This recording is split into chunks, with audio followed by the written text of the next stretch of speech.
fact it's about 4:30 in the morning, and as I do from time to time, I've woken up with my mind with things to get out, which I've got out on paper.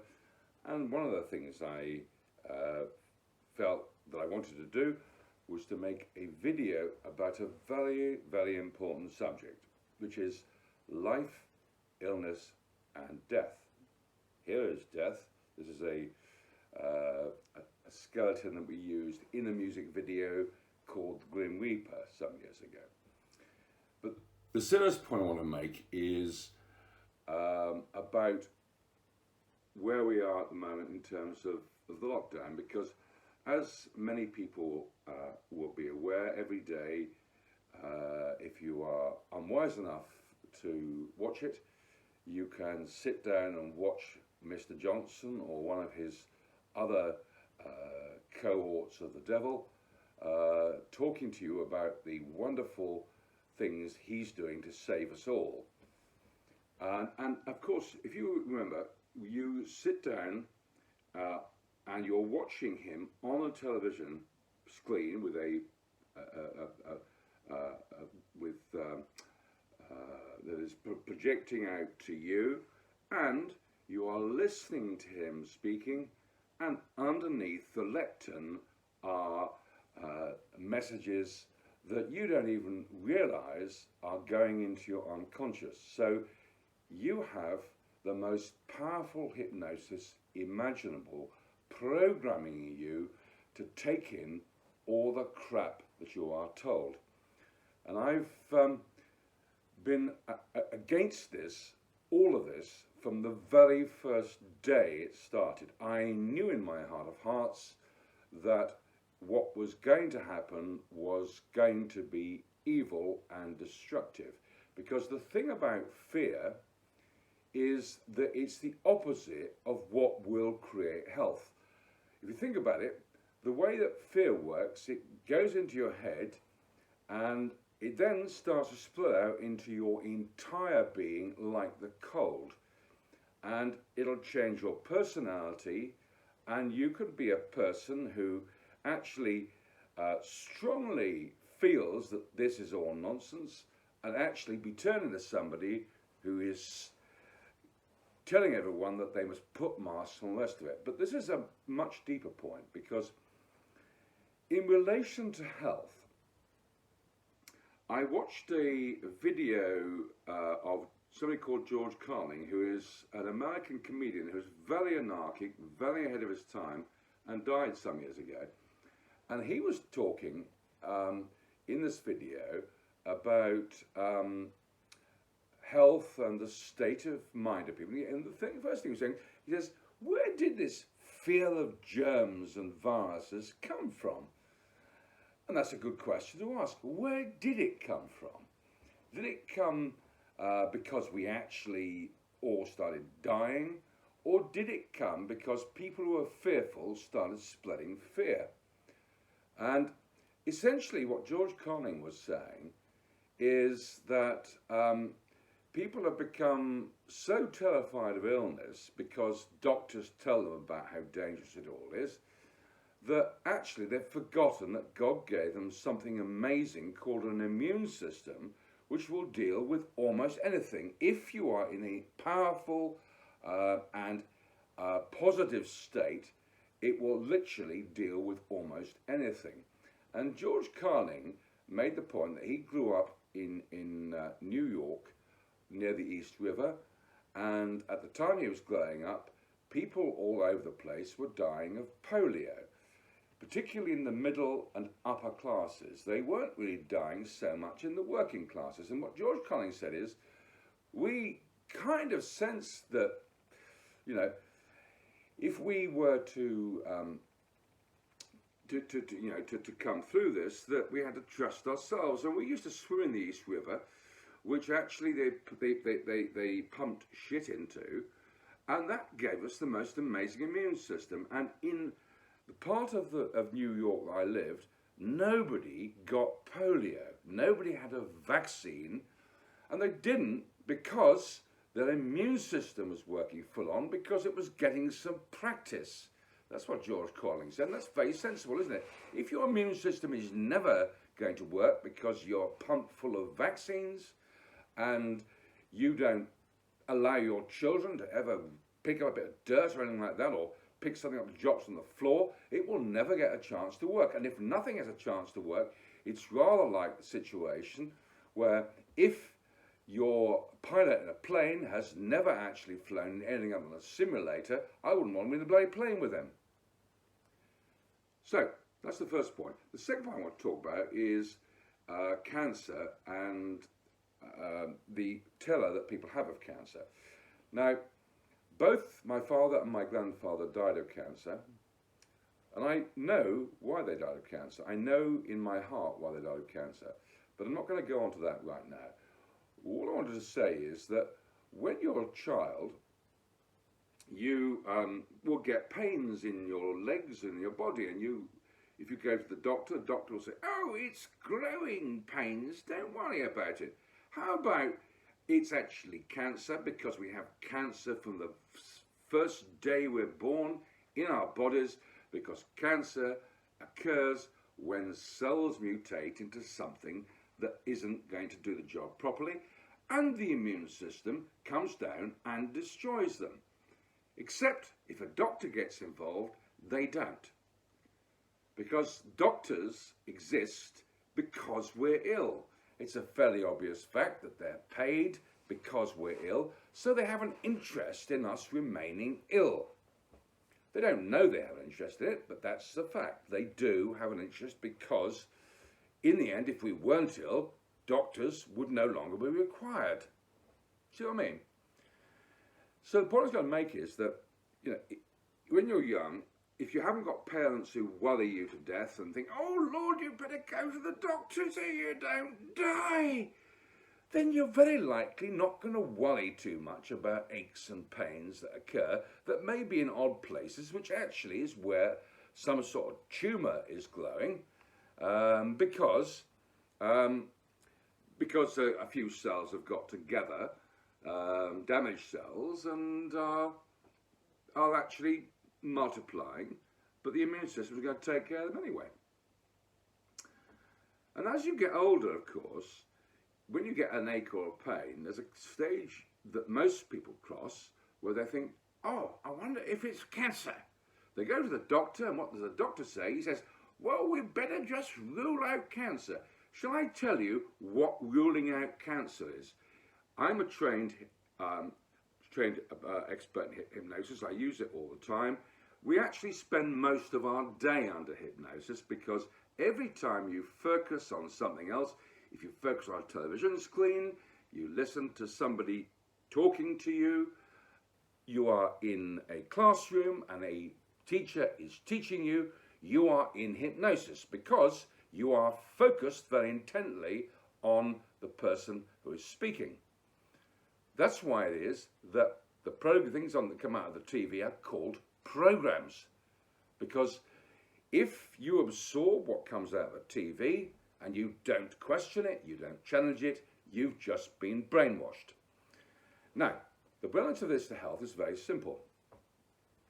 If you think about, let's say you go along because you're now 45 or 50, and let's say you're a woman, and you know that once you're over 50, they scan your breasts to make sure you haven't got cancer. No, they don't. They scan your breasts to give you fucking cancer. Because that's what the effect is of believing at a certain time that you may get cancer. If you're a warrior, you will believe that you are going to get cancer. And if you go and check it every year, you're reminding yourself that you might get it next year. Does that make sense? Now I want to tell you about some people I've worked with. One is a girl who, when I met her, was 20 years old. And I knew her father, and therefore, after he'd been on Creativity Weekend with me, when I'd drawn out some fairly amazing stuff from him, and we actually created a beautiful and powerful song with lyrics that he had written for the first time. And because of that, when his daughter was diagnosed with cancer, with a brain tumour, he rang me and we spoke several times. And when he first rang me, he just needed to talk about the fact his 20-year-old daughter had been diagnosed with something that actually could kill her.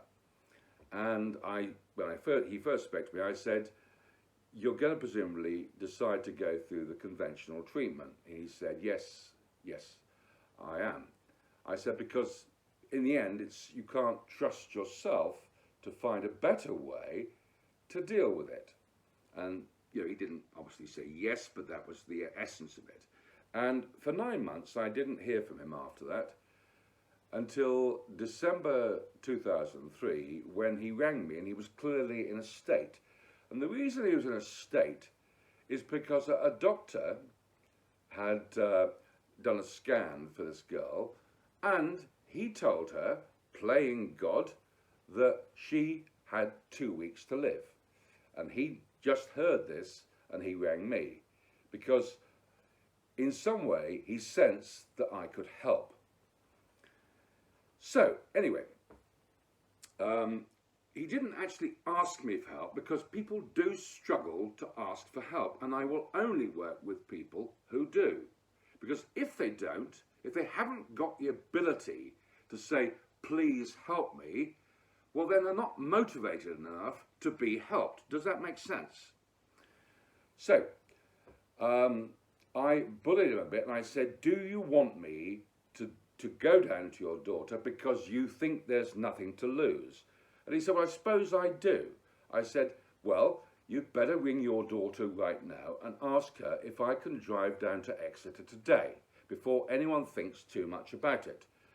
So anyway, what he did was he rang his daughter, and she was obviously happy to meet me. She'd heard about me. She knew I was an inspirational person, and she also had vaguely heard that I helped people who were ill. Anyway, so I drove down to Exeter and got to her flat and banged on the door. And when she opened the door, she was completely bald. And the first thing I said, I said, before I come in, I want you to go and look in the mirror, and I want you to really look in the mirror and come back and tell me what you see. Putting aside all the people tell, oh, it must be awful losing your hair. Oh dear, you're going to die. Does it make sense? So she went in and she was there for a few minutes, and then she came out with a big smile on her face, because when I came to the door, I smiled immediately. And she came back, she said, I can see a beautiful person, and that's the first time I've been able to see it. And I said, I can see your future self in Star Trek in the 22nd century, which means you're still alive in the 22nd century. So then I came in and we sat down, and she had a fiance, and we had a 3-hour meeting that was very, very powerful, very, very, very, very beautiful. And the first thing I'd done, I brought down the piece of music that her father had created, because it was all about the changes that happened in his life because of children. But it was beautiful, and we talked about it, and I said how he'd done this, and how every parent feels a certain resentment to children because they changed their life. And unfortunately, that resentment can sometimes come across to you when you're too young to even be aware of it. And then deep inside you, you have an insecurity that feeds on itself that can end up creating problems with your immune system and lead to illness. That made complete sense to her. So we played her the track, and the track was so beautiful that actually they broke down and cried, both of them, because for the first time, she understood how her father had developed, and she was able to empathize in a way that she didn't know how to do before, because she'd always fought him. They also had a difficult relationship. So that's the first thing. The second thing I said to her, is, now, you've been given this prognosis by somebody who thinks he's God. Well, I tell you, he fucking isn't. Nobody knows when anybody's going to die, ever. And anybody who dares to say that they have any idea is playing God and is breaking the rules of life and is often putting what comes is like a hex onto a person. A hex is a curse. It's something that actually, once you believe it, if you believe it and take it in, will actually cause you to die. And every doctor needs to understand the responsibility they have when they open their fucking mouth. So, we talked about the fact that they were engaged to be married, and I said, now, most people at your stage don't really take in what a prognosis like that consciously means. That makes sense? And the reason they don't do that is because it's a terrifying thing that they've been told. So in other words, the mind can block it out, but it's still gone in, which is a very destructive state. So the point about that is that I said to her, you've had something put on you by a doctor which, unless the hex is broken, will kill you within a very short period of time. So the first thing you've got to do is to accept what you have been told and then start to change patterns that led you to have the illness. And because I'm here and because I've come down the way I haven't given you time to think about it. So what I want you to do now is to recognize how important it is that you make changes if you're going to shake off this witch's curse from a doctor. And then she understood, and I could see that she was accepting to the extent that she knew she had to make changes. So the next thing I said was, meeting you, you are a lovely person. You are a beautiful person, and you can see it because when your hair has all gone, the beauty in you shines out. Whereas with many people, it is ugliness. But also, the problem with that is that people will see that beauty and they will make you feel shit. And I can also sense that you have such a strong desire to be loved that you give too much energy to people who don't deserve it. You crave it, and the reason you crave it is because, for whatever reason, and it's in the track that I played them, your father hasn't been able to show you the love he really feels. So you crave it from everyone else. And I said, from today, you are gonna have to change the way that you do things. Because you have, the energy you have has to now be used by your immune system to drive the cancer away. And if your immune system is compromised in any way, you will die. And she became very emotional at that, because obviously that's true. So I then remember talking to her future husband, and I said, you're in the Navy, you're a powerful person, and you don't want your fiancé to die. So you need to take control of situations where any person is taking or stealing her energy, because she needs that. So the kind of examples are, you have somebody come round here, you get in a conversation, and you can see she's getting tired. That means she's got to go and sleep, because her body is saying, go and sleep and let us use your immune system to get rid of the curse that you have put on you by the fucking doctor. So I said, you need to give her 30 seconds from when you notice she's tired, and then you say to the person, excuse me, but actually, can you see she's tired? She's dealing with a brain tumour and you're not. Would you mind very much leaving now and letting her sleep. And then give another 30 seconds, and if they haven't got up, at the end of another 30 seconds, you say, look, you haven't got a death sentence on you. Fuck off out the house because she needs to sleep. Does that make sense? And I said, that's true of everything.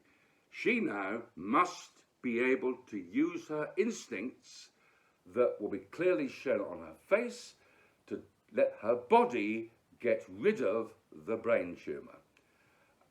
And lots more things I covered in the 3 hours. I should mention that I also learnt to heal, but I've learnt not now to tell people that I have an energy that I radiate that comes through me, but I'm sure that's part of what I do. And the reason I don't tell people is because I don't want people coming to me and saying, will you heal me? Please, I'd like some healing because that's better than pills. It isn't. You have to make changes to get healthy.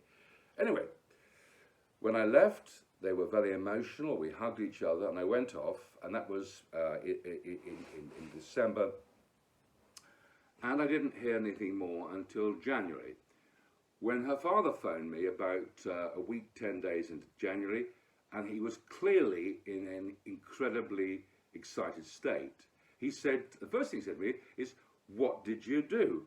I said, I do what I do with anybody who actually wants to work with me, who is prepared to change, where I can have a conversation that will get to a logical conclusion where they understand changes they need to make. And he said, well, he said, she had a scan a few days ago and the brain tumour has gone. Now, I was the last person to see her and the only person in a conversation like this. And I've had these conversations with many sick people over the years, and lots of them are walking the earth in good health, having had these conversations. The point I'm making is a simple one. And I should say that 6 months later, I drove her in a Rolls Royce that I had at the time to her wedding. And I didn't charge her any money because it was just a lovely thing to do. We are all capable of healing ourselves by dealing with the things that we allowed into us that brought on any illness, including COVID-19. That's more or less all I want to say on this. The reality is that by clapping the NHS,